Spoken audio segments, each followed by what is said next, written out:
Hey guys, my name is Ryan and welcome to Overwatch Central. So it's just me today as I wanted to bring up a quite interesting discussion that I've had with a couple of other people, with one-trick players that I know, with players that are in our comments saying, oh, I flex a lot, I try and help out my team, but I'm not climbing, what's going wrong? And I think that both of these topics kind of coincide with each other. So this is a discussion video ultimately answering the question, is it better to one-trick a hero if you want to improve on said hero and to climb in ranked? Now, I don't necessarily want to go over the matchmaking performance-based SR aspect of one-tricking in particular. I feel that's a whole nother topic, but it's the idea that you have a broad spectrum of how you go about playing a certain hero. On the left, we'll say is one-tricking, which is just exclusively playing one hero in the style of Mercy, EVA, for example, where he doesn't really play anything else. Every competitive game is always Mercy. Now, unless you are playing the likes of Mercy, which is still a bit of a grey area, or say Lucio, there's no other hero in the game that really fits all situations that you're going to be put into.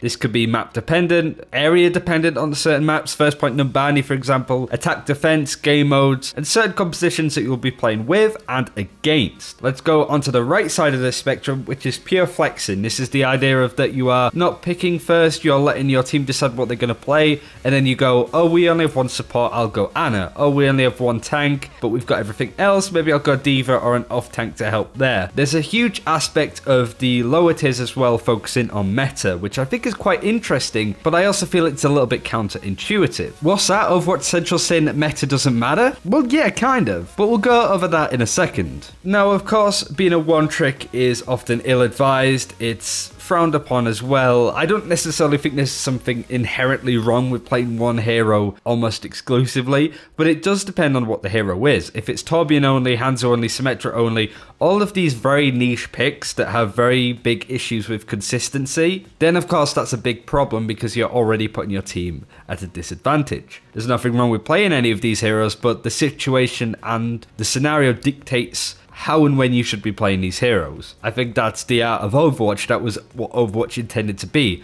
A game where you have all of these heroes that you flick between certain options. It's all about changing your heroes to counter the enemy. But then you run into the issue with flex players, and there's no better saying than jack of all trades, master of none. This is the big problem that we see a lot with players in gold, silver, even lower that go, I try and make sure that the team is 2-2-2. I want to make sure that we've got the best team. And the times that I've seen and watched players playing at lower tiers, and also been there myself, I was a gold player way back when, there is a lot of emphasis on making sure that the team composition is as good as it can get. But if everybody's playing heroes that they're not inherently very good at, that don't have a lot of experience in, and you're playing it for the sake of playing a certain composition, then again, you're putting yourself at a disadvantage. And this is where the interesting discussion comes into play. And that's why I want to ask the question, when it comes to learning the hero, getting good at said hero, and also climbing in rank because you're very good at it, is it better to one-trick to learn a hero? And the answer is, well, obviously. The more experience that you get on a hero, the better you will be at it. But of course, there's a limit to where that becomes useless. This is the point of the video where I want to look at some of the stats from the top 500 of last season. Season 6 top 500 isn't out yet,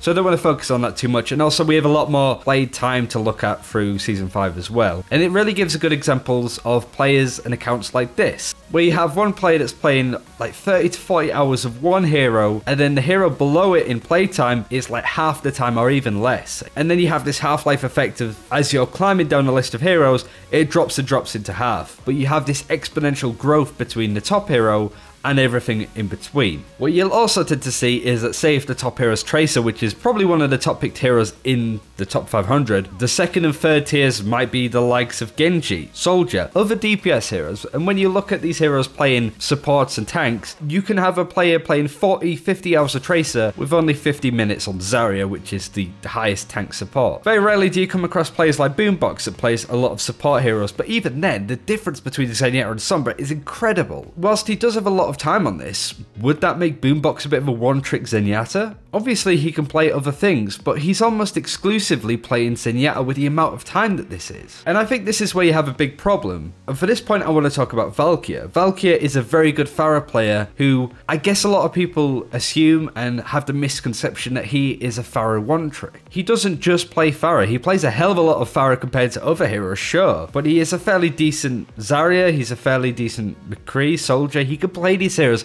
and he's not out of his depth on these heroes. Especially Zarya, he's a pretty good player on that. But there are a lot of players and a lot of heroes that people inherently just play for 90% of the time. And this is the balance when it comes to learning a certain hero. So for Season 5, I kind of stopped playing halfway through and just kind of didn't have any incentive or any desire, drive to play the game. So for Season 6, I spoke to Ayastuksu, who is our coach friend, and I wanted to improve on a certain hero, and that is Zarya. And these are my stats so far. And I've been playing a lot of Zarya, not only actually playing her in competitive, but also looking over VODs of previous matches. Say, for example, playing on King's Row, looking at my footage, but also looking at the footage of, say, Harblue, Spree, other Zarya players that are on that particular map, so you can see what they do in comparison to you. It's a really effective way of actually looking at certain situations. Say, for example, you play Genji, but you realise that you're kind of shit at attacking capture point maps. So what you can do is look at the likes of Tavik and Pokewalls and all of these other Genji players, watch them play the same maps as you, so for example Hanamura Point A,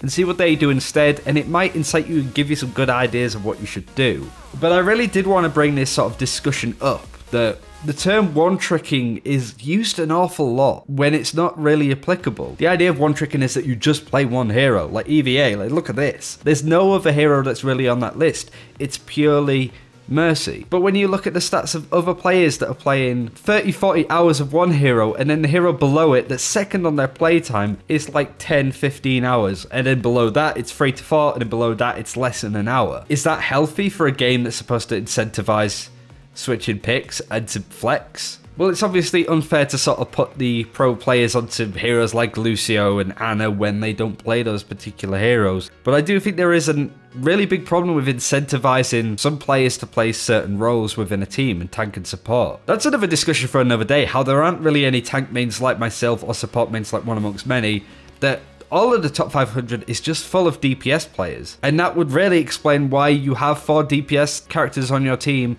when you need another support and you don't have any tanks. If you want a reason why this is happening, then look no further than this, really. But I want to hear what you think about this topic. What heroes that you're wanting to learn for Season 6? Are you just going to predominantly play these heroes? Are you the kind of player that tries to flex and fill for your team, and have you had any success with it, I guess? Let us know below in the comments. I've wanted to talk about this for quite some time, and I can't think of any more appropriate time to bring this up. But until next time, take care. We'll see you then.